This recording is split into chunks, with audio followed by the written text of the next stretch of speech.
of all, I'd like to express my delight that all of you have come here to this place in search of what we call Dhamma.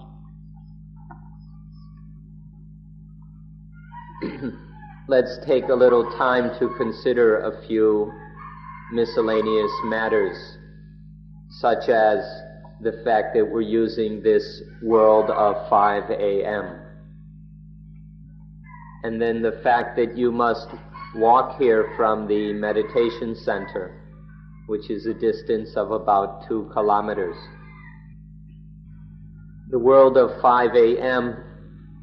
is a fitting, appropriate time for studying the Dhamma, for studying profound things. This is because the mind is not yet full or crowded with things. Most of the flowers in the forest bloom or blossom around this time. And the Buddha awakened under the Bodhi tree at this time.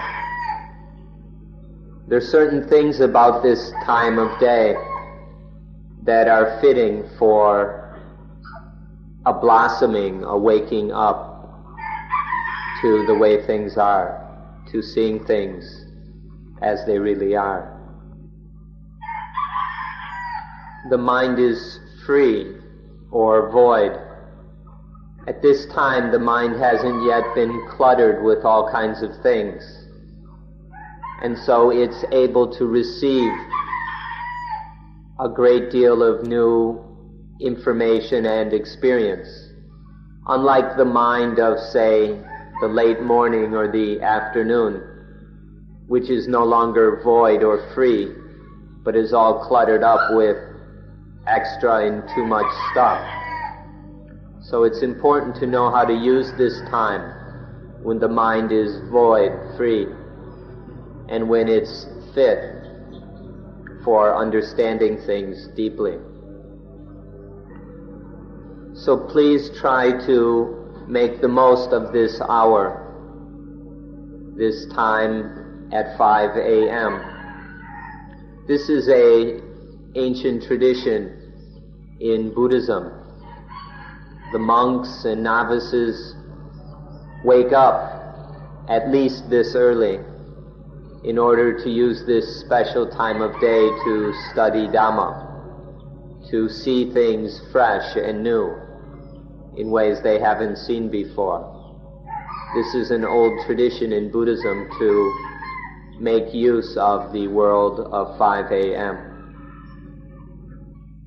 If you're able to do this, then you'll get the highest profit from this hour. It's like we've added a whole extra hour to our life by making use of this very special time of day. And then the fact that you have to walk over here to hear the talk, there's more to this than just taking a morning stroll. But there's something special about this. This is a time to train in walking without a walker. We're not merely walking over here just to get here, but we're using this as an opportunity to train in walking without a walker. This is the highest kind of activity in which the body together with the mind act. And they act without the thought or feeling that I act, that I am acting, I am doing this. Just merely the body and mind together functioning naturally to do the necessary activity without any thought or feeling of I do it. This lesson then can be extended and spread until it becomes acting without an actor, or doing without a doer, which is the highest possible lesson. The greatest lesson there is to be able to do without a doer, to act without an actor. The lesson we're using here is just a small one, a starting point, walking without a walker. But if we learn to practice this simple little lesson, then we can expand it, increase it, until it becomes the highest lesson of acting without an actor. And this can be taken to the point of living life without anyone who lives. You may not be able to understand this right now, but eventually you should be able to know what it means to live without someone who lives. All of this is the heart of Buddhism. That is to live, to have life, to have all the things in life without any thought or feeling of someone who owns the life, of someone who is the life. Now we'd like to get more into talking about the Dhamma. In doing so, we'd like to point out the difficulty that arises due to language. There are all kinds of problems involved with talking about Dhamma, and these are problems of language. First of all, we speak different languages. So this is one level of difficulty, that we don't even speak the same language. But even when we speak the same language, there's another difficulty. The way we use and understand language, even if it might be the same language, can be different. And this is a tremendous difficulty if we're not aware of the different ways that we use language. One person is quite old and has lived in this world for a long time. And then another person has been born fairly recently and doesn't have so much experience of the world. These two people will speak differently according to their knowledge and experience of the world. The words of the first person will have much deeper meaning, the much deeper meaning coming out of their long experience of how things work in this world. The other person, the child, will speak with words that barely have any meaning at all, because they lack experience and understanding of the world. In this way, two people can be speaking two different languages because of the meanings they give to words differ. One person merely speaks about material things. They just talk about the physical things that they see and hear in the world.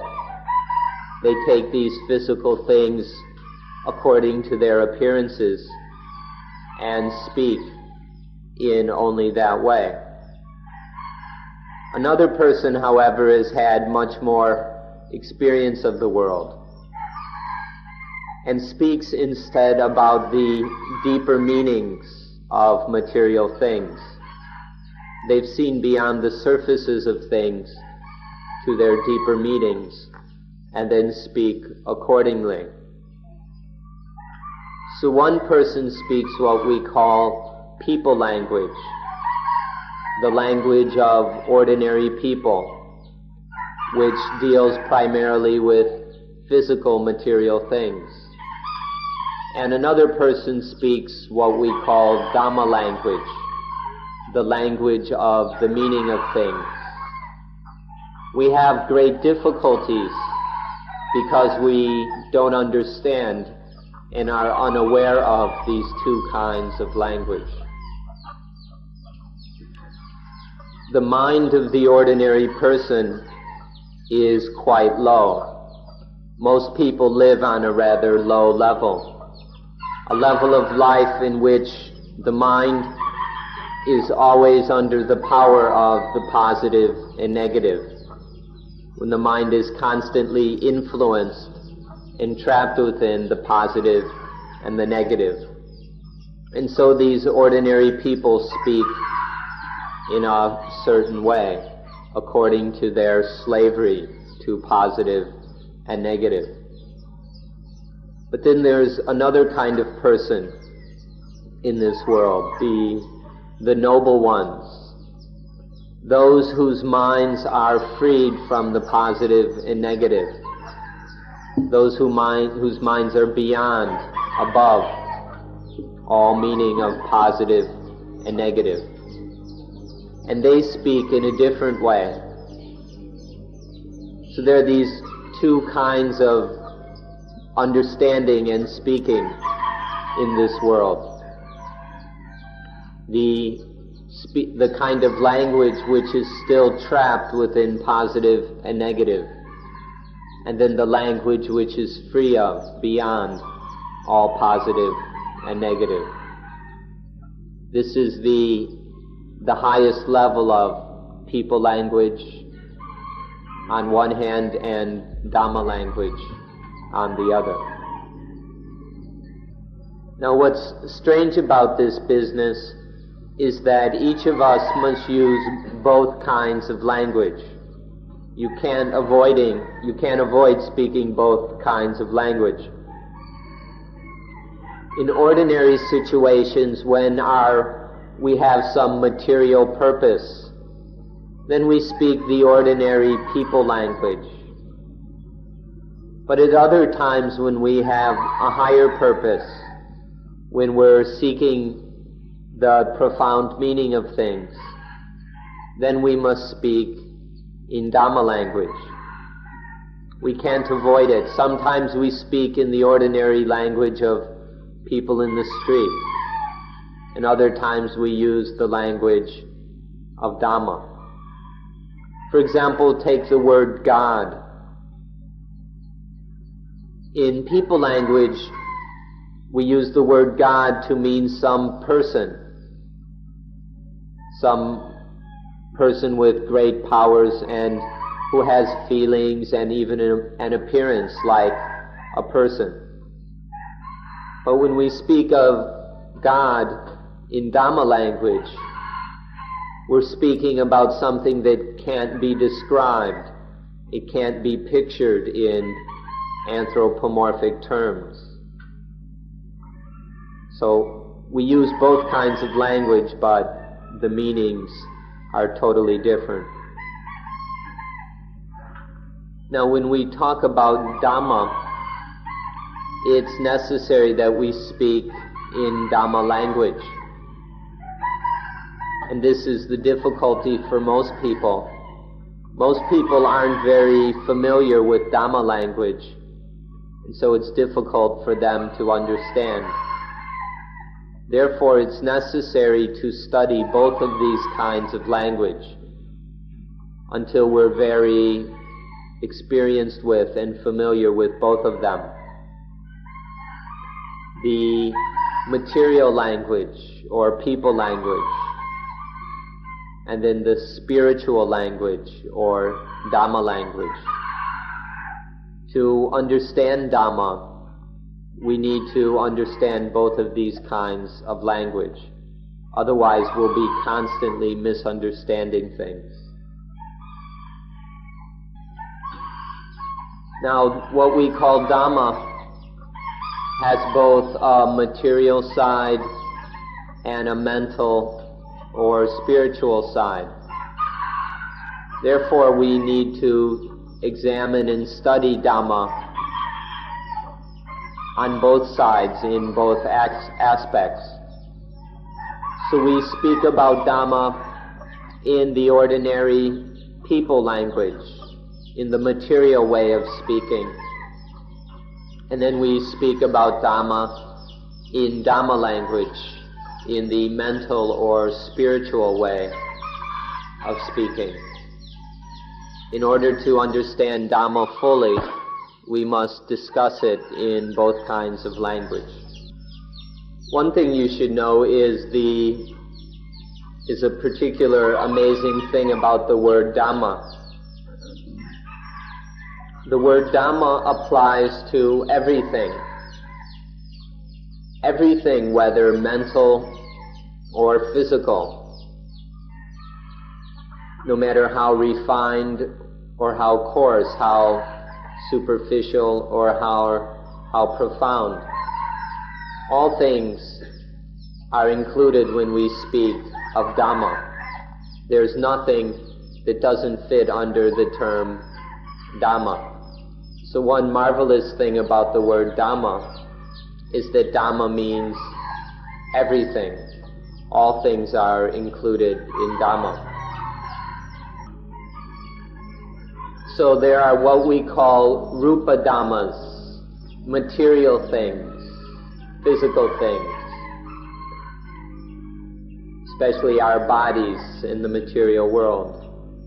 And there are what we call Nama Dhammas, immaterial or intangible things, especially the mind and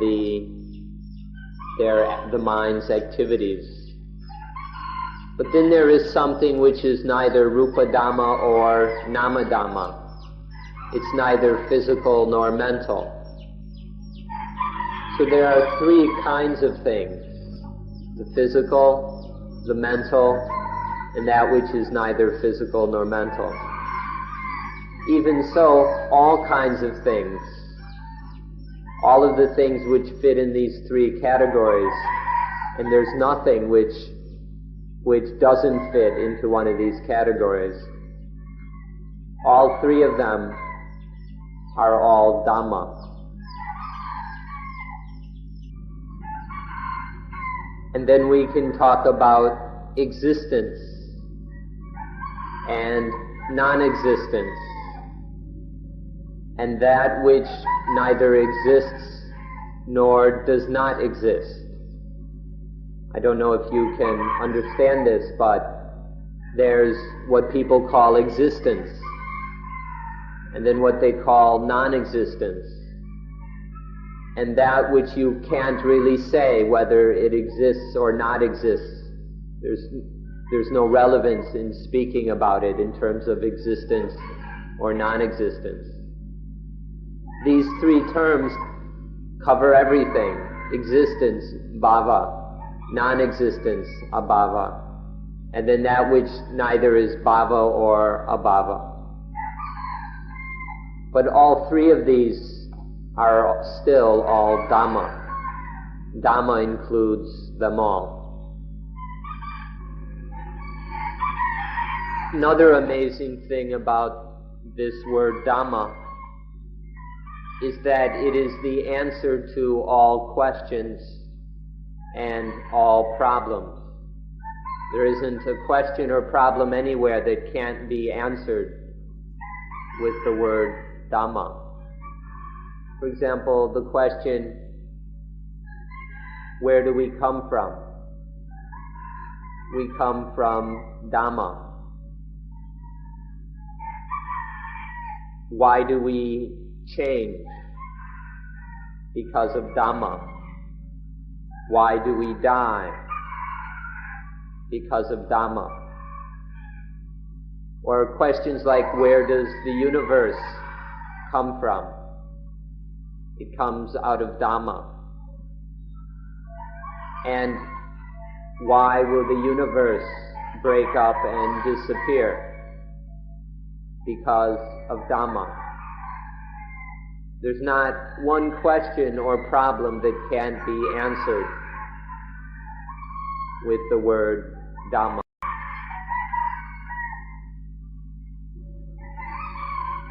In Buddhism, we systematize things. And so we take the word Dhamma and distinguish four fundamental meanings.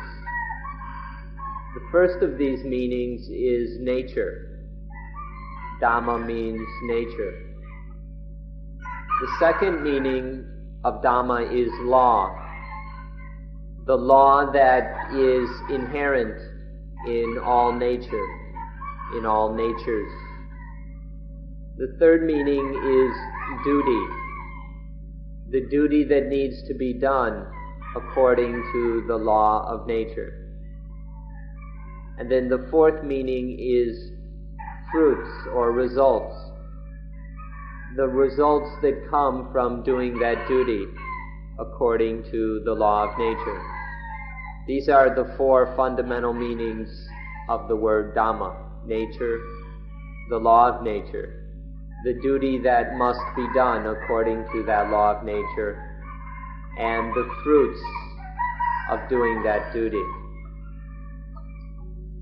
Now, our problems are with the individual, with the person. Our problems aren't up in the stars someplace. And so we need to look at the person, at the individual, where the problems are. So let's look at ourselves. First of all, look at this body, this living body here. This living body is nature, is part of nature.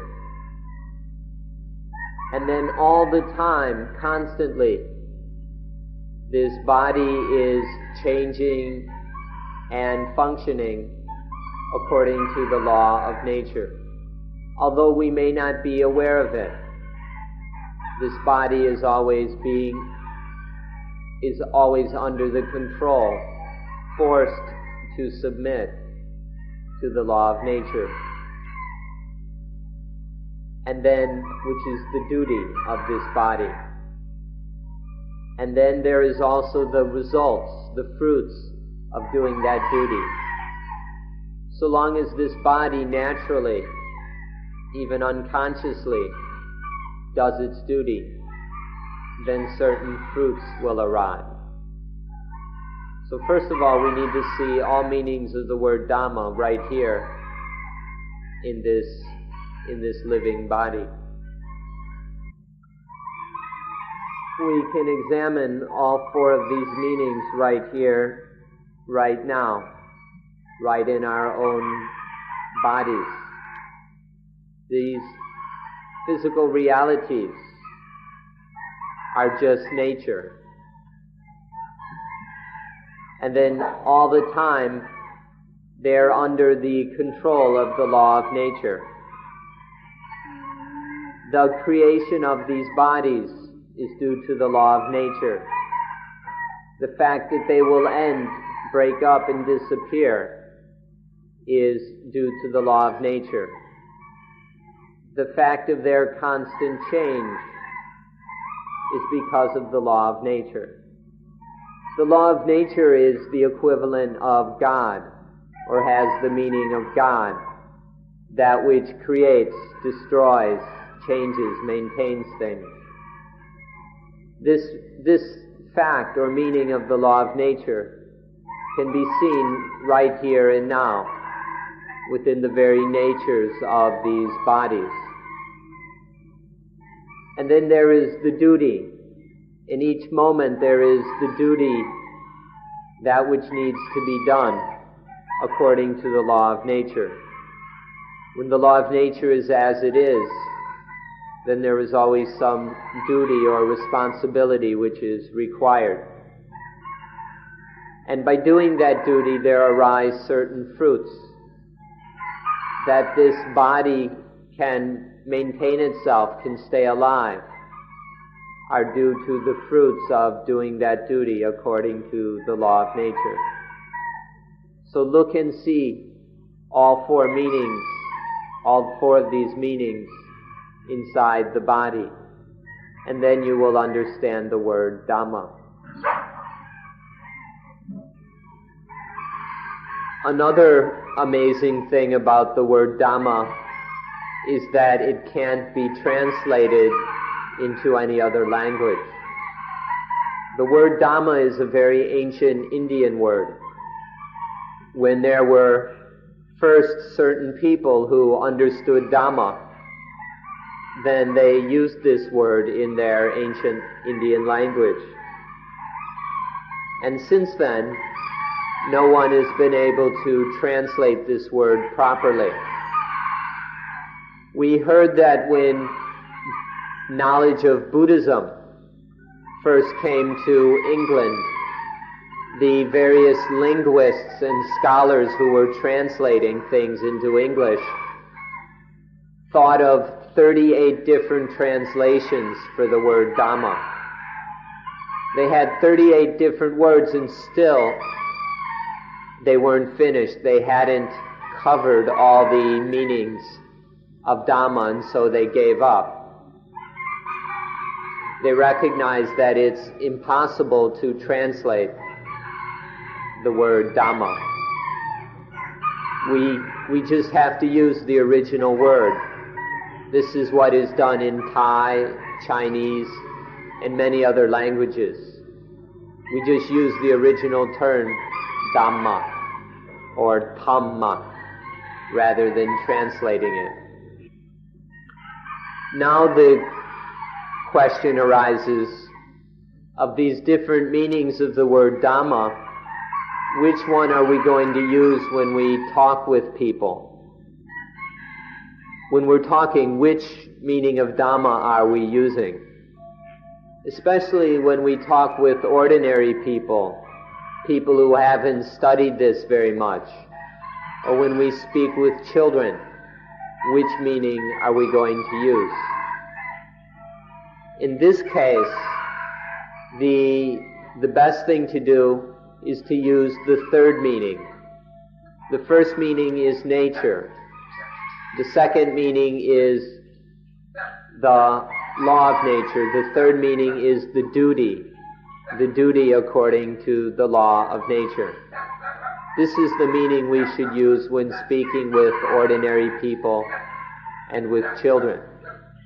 This was the case in ancient India. In the dictionaries for children, the standard meaning given to Dhamma was duty. When speaking about you should know Dhamma, this refers to duty. When we say one must practice Dhamma, this means practicing duty.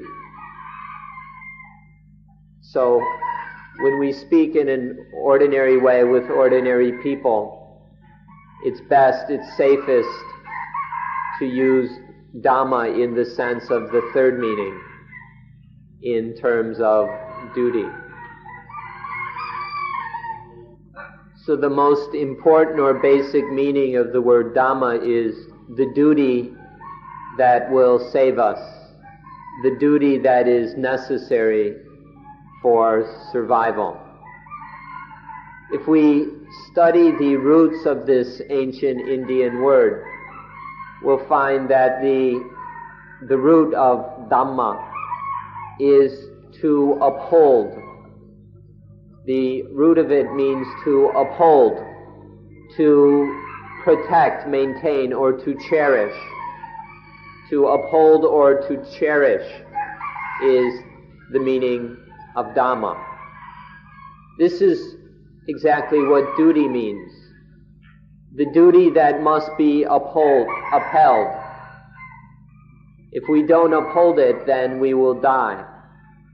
The duty that must be cherished in order that we can survive, so that we can be saved. That which must be upheld and cherished. This is the meaning of Dhamma. This is the meaning of the word duty. The duty that's necessary for our survival and salvation. Those people who are obsessed with and infatuated with democracy will think that duty or Dhamma takes away our rights and privileges. Those of us who are deluded by democracy or human rights tend to think that doing our duty takes away our freedom, takes away our rights and privileges. But this is a very superficial and rather immature understanding. Dhamma is the duty necessary to live. To survive, to be saved, we must do our Dhamma. We must do our duty. And so we give up the little privileges, the little rights, the petty little individual rights, in order to do so that we have the right on a higher level to do what really needs to be done. That is, in order to survive. We give up the petty little rights and privileges in order to have the right to be human, to live as a human being, to be truly human. So doing Dhamma, doing duty, practicing Dhamma doesn't take away our rights or our freedom. Please be careful to not misunderstand the word duty or Dhamma in such a careless way. If we speak simply for the sake of living in this world, for the sake of, in terms of ethics, then we can say that duty or Dhamma means the rightness, the correctness needed to survive. We survive through duty. Due to duty, we survive. The correctness necessary for that survival, this is the meaning of duty or Dhamma. Next, we should consider our duty regarding Dhamma. What is our duty or our Dhamma towards the Dhamma? The first duty is to study the Dhamma, to learn about Dhamma, to investigate Dhamma. So learning and studying the Dhamma is the first duty. We must learn and study about nature, the law of nature, duty according to the law of nature, and the fruits of that, doing that duty. The second duty is to practice Dhamma. To the degree that we've studied it and understand it, to the degree that we understand the Dhamma, then we must practice it. This is the second duty, to put the Dhamma into practice, to live it. When we practice Dhamma, then the fruits of doing that duty will appear. And so our third duty regarding Dhamma is to use those fruits wisely, correctly. To use the fruits of Dhamma practice both for one's own benefit and for the benefit. None of us can live in this world alone. All of us must live with the help and support of others. So, to correctly use the benefits and fruits of Dhamma, we must use them to help others as well as ourselves. So this is our duty regarding Dhamma, to learn it, to practice it, and then to use the results wisely and correctly. So over at the meditation center, you must study dependent origination, paticca samuppada, which is the basic fact of all things. So you study dependent origination. And then you practice anapanasati, or mindfulness with breathing in and breathing out. And then you learn how to use the benefits and results that come from practicing anapanasati. This is what we're doing over at the meditation center. First, studying about dependent origination, the basic fact or law of all things, the basic law that runs everything in our lives. And then applying that knowledge of dependent origination, and then practicing in line with that knowledge by practicing mindfulness with breathing, so that we are able to respond to the law of nature. And then using any results and benefits that arise for our own sake and the sake of others. Those of you who are Christians need not worry about what to do with God. You don't have to abandon God or abandon prayer to God. The law of nature that we've been talking about, that is God. The highest meaning of God is nothing but the law of nature, which runs and controls every aspect of life. And then duty, doing the duty according to the law of nature, this is the highest meaning of prayer. To pray to God is merely to do that duty according to God's will. The law of nature is God, and doing what needs to be done is to do God's will. And so there need not be any confusion, worry, or problem about whether to be a Buddhist or a Christian or a Muslim or a Hindu. Those are just superficial distinctions. Because all of us have the same God. All of us have the same law of nature. And that's what matters. So we need not worry about things like whether to be Buddhist or Christian or whatever. Just understand the law of nature.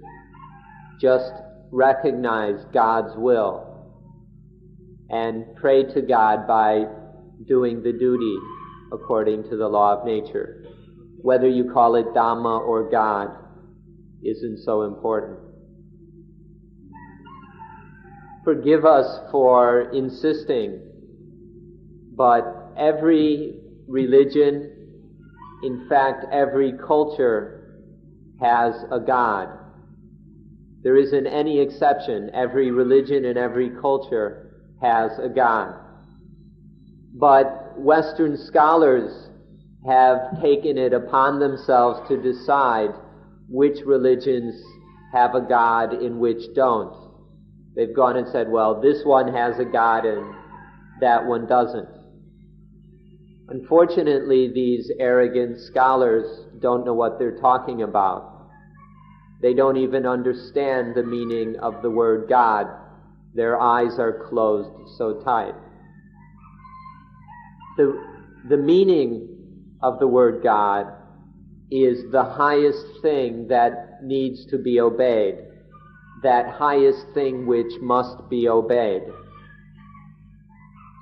You'll see that in every religion there is something which is God. There is always something which is considered to be the highest thing that must be obeyed. even in the so-called primitive religions of the forest people, they always have something which must be obeyed, some highest thing. And so they all have a God. Every religion, every culture, even modern atheist culture, so-called atheist culture, if you look, has something which must be obeyed. And so it's totally false to say that certain religions don't have a God. All religions have a God, and we'll see this once we understand the meaning of the word God. Even animals have their God. Every animal, including the dog here, has a God, some highest thing or power which must be obeyed. Even these animals here have some highest thing that must be obeyed. If they don't obey it, they will die. It's very simple. We all have some God that it must be obeyed, otherwise we will die. All living things are like this. For the dog, its God might be its owner. If it doesn't obey its owner, it could really be in trouble. For all of us, it's the same for all living things. There is some God that must be obeyed. So let's have two meanings to the word God. One is the personal meaning of God. God conceived in personal or anthropomorphic terms. And then God in the impersonal sense, where we don't attribute any human or personal characteristics to God. Then all things will have a God, that highest power that must be obeyed. Otherwise we will die. When we see and have this God, then we can truly survive. When we speak with children, if we talk about the impersonal God, they won't be able to understand. So for children, we need to talk about a personal God, a God that has some human characteristics that children can understand and identify with. But when we talk to people who have sufficient intelligence, enough awareness and wisdom, then we can put aside the childish God and speak about the impersonal God, a God that doesn't have any human or personal characteristics. So we need both kinds of God for the different kind of people in the world. Those who are spiritually immature have the personal God, and for those who are spiritually mature, there is the impersonal God. Both are necessary. Those of you who are Christians won't have much trouble understanding this. If you think about the passage in the book of John at the very beginning where it says, "In the beginning, the Word was."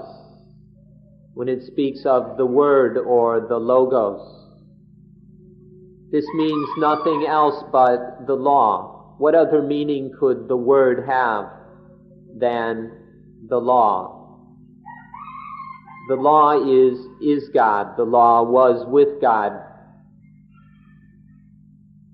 Or you can just say God. In the beginning, the Word was, the law was, God was. And there are no exceptions to this. Christians should be able to understand quite easily what we are talking about, so that all of us can recognize God or Dhamma. before there was any universe, before there were any human beings, before there was any religion, the Word was. The Word was. If you understand these words, then you won't have any problems. So, in the beginning, the Word was. If we just say the Word, it doesn't have so much meaning. But if we say law, it has more strength, more power. The Word, the Logos, the law, is nothing other than Dhamma. This is what we've come to the meditation center to study and practice. To study and practice the Dhamma. So we can stop all our fighting and competing amongst religions. All the religions in the world can just stop fighting, stop arguing, and competing. Because all religions, without exception, have God. All religions have the law of nature, have Dhamma. And so why argue and compete? It's just a waste of time and energy. Instead, all we need to do is study Dhamma. Study Dhamma and practice Dhamma according to Dhamma. And then reap the benefits, the fruits of practicing the Dhamma. This is all we need to do, is to understand, practice, and receive the benefits of Dhamma. All the arguing is just a waste of time, and in fact goes against the will of God. So this is about the word Dhamma, which is so hard for people to understand. Now we should talk about the final goal of life or of humanity.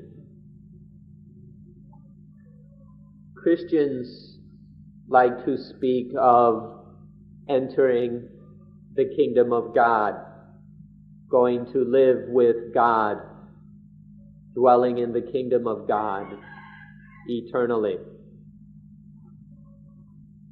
Hindus speak of being united with and living eternally, to exist eternally as Paramatman.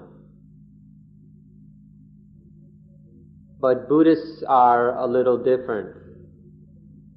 The goal of Buddhism is to realize eternal voidness. Those of you who have come to learn about Buddhism, upon hearing that the final goal of Buddhism is eternal voidness, you may start to wonder, have doubts, begin to shake your head, even be a little confused. Voidness is the heart, the essence of Buddhism. Buddhism is nothing but voidness. So it's important to understand voidness correctly. Very simply, voidness just means to be free of all problems. Voidness is the state of not having any problems whatsoever. When there aren't any problems at all, that is voidness. This is the heart and essence of Buddhism. Please understand voidness correctly. If you don't, you'll misunderstand all of Buddhism, and you won't appreciate what it has to offer for you. Earlier, when we spoke of walking over from the center, of walking without a walker, then we were talking about voidness. If we practice walking without a walker throughout our lives, if we practice doing without a doer, then we are practicing voidness. When there is doing without any doer, when there is acting without any clinging to or attachment to the me or I who does something, that is the meaning of voidness. When there is no attachment to action, to life, to anything, as being me, as being self, then the mind is void. That is the void mind. That mind has realized voidness, and the mind itself then is void. Void of any thinking about me, about self. Walking without a walker, doing without a doer. These are simply lessons in voidness, so that we can realize eternal voidness. This is the heart and the goal of Buddhism. Now, whether or not you like this word voidness depends on your personal feelings and inclinations. That's up to you. But Buddhism is about nothing but voidness. Now, don't go thinking that voidness is pessimistic. Some people jump to this conclusion. But there's nothing pessimistic about voidness. Voidness is beyond both pessimism and optimism. Voidness, it transcends all positive and negative. If voidness is still caught within pessimism and optimism, positive and negative, then it's not really voidness. If there's positive and negative, it can't be void. There's no voidness. Voidness is beyond all such distinctions and discriminations, such as pessimism and optimism. So how are we going to reconcile this eternal kingdom of God with the eternal existence of the Hindus, with the eternal voidness of Buddhism? How can these three things be reconciled? To exist eternally, something must not change. Eternal existence is to not change. And to not change means to be unaffected by any cause or condition. As long as there are causes and conditions, then there will be change, and there will not be eternal existence.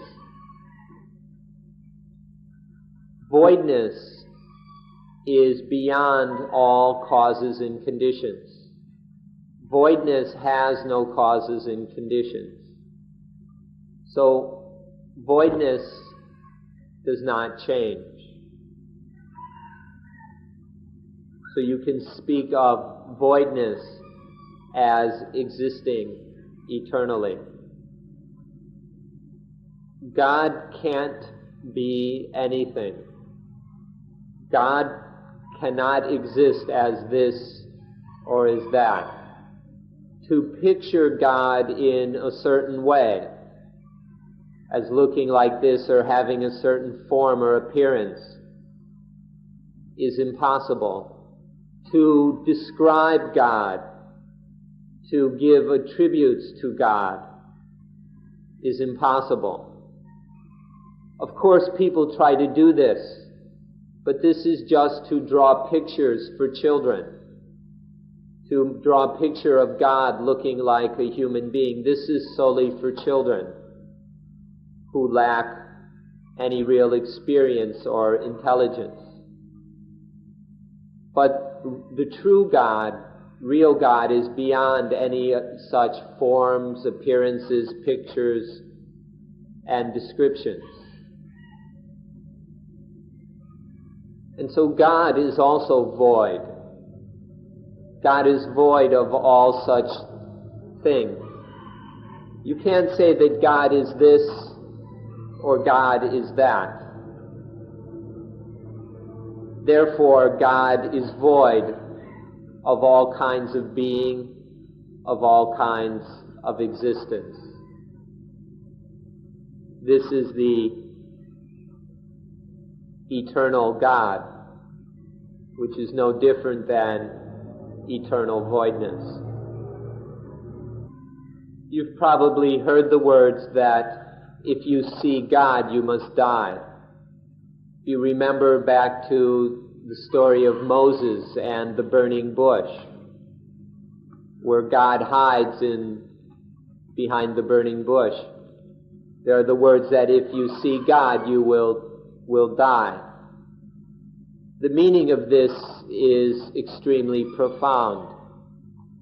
If one sees God, that means if one sees voidness, if one sees the reality of voidness, that everything is void of both being and not being, void of existence and non-existence, void of individuality, void of being a person or a being.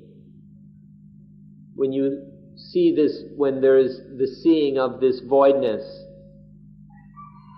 or seeing God, then one must die. That idea, that image of being an individual, being a person, being a separate self, must die.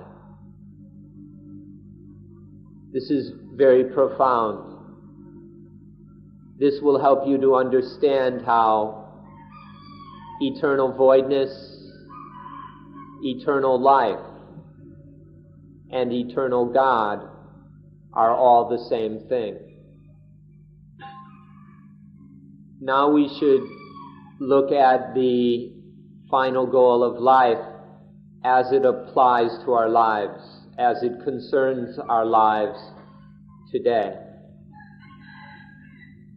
If we study, practice, and reap the fruits of Dhamma, then we must describe life as being cool. When we understand and live according to Dhamma, life is then cool. It doesn't bite its owner. When we live in the ordinary way of most people, oblivious to Dhamma, wrapped up in our personal little concerns, our likes and dislikes, spinning around in positive and negative, then life is hot. There's no real peace. Everything is hot and busy. And that is a life which bites its owner. But when life is void, when there is voidness, no clinging to me and mine, when no clinging to positive and negative, then there is nothing hot. It's all cool and peaceful, and light doesn't bite its owner. But as soon as there's clinging to something as being positive and negative, as being me and mine, then life bites its owner. Go ahead, cling to life, attach to it as being me, as being mine, and then it bites that owner. As soon as you try and own life, life itself bites. But when there's none of that clinging, none of that foolishness, then life is free, life is void, it's cool, it's peaceful. This is how the eternal voidness, eternal life, eternal God concerns us right here and now. How to be cool and peaceful right here and now in how to use that coolness and peace for the benefit of oneself and the benefit of others. We're not just trying to be cool, but also to be peaceful and useful. So there are two kinds of life. There's the life which is hot, which bites its owner. And there's the life which is cool, which doesn't bite its owner. The life that is full of concepts of me, of I, of self, that life isn't void. But the life in which there is no concept or thought or feeling of me, of I, of self, that life is void. The life full of me and mine is hot. It bites its owner. The life which is free of me and mine is cool. It doesn't bite its owner. The free life of voidness is to be void of all self, all atta. Atta is the Pali word for self. To be void of attaniya, anything connected with self, or in short, me and mine. To be void of self and anything related to self, concerned with self, connected to self. Void of atta and attaniya, of me and mine. This is the life that is truly peaceful, free, cool. It's a life that can never bite its owner, because there's no more owner. So know the difference between these two kinds of life. The life of self and the life which is void of self. This feeling of self or thinking about self leads to selfishness. All the selfishness in the world comes from the feeling of self, of having a self, thinking about me. And then there is selfishness. And it's this selfishness that bites its owner. Once there is selfishness, it bites in very terrible, horrible ways. But when there is voidness, there is no selfishness to bite its owner. We'll look at some examples of selfishness. We'll consider them one by one to more clearly see the results of selfishness, how it bites its owner. Love bites its owner, sometimes directly, sometimes indirectly. Anger bites its owner. Hatred bites its owner, the one who hates. Fear bites its owner, the one who is afraid. Excitement about circumstances bites its owner. Worry and anxiety about the future bites its owner. Longing after the past, missing the past, bites its owner. Envy bites its owner more than anything. Jealousy, possessiveness bites its owner. Sexual jealousy, jealousy about one's lover. So these are enough examples. These 10 will clearly show you how selfishness bites its owner. If there's no atta, no self, then these 10 things won't exist. If there's no self, there's no selfishness, and then there's no way for these 10 things to happen. So then we ought to study dependent origination in order to understand these things correctly. And then we ought to practice anapanasati in order to thoroughly eliminate these things. May you all be successful in your study and practice of Dhamma at the center. And we would like to thank you all for being good listeners. Thank you. So may you be successful in your study, in your practice of Dhamma, in receiving the fruits of Dhamma practice, and in using those fruits beneficially so that life achieves its highest potential. Thank you once again, and that's the close of today's meeting.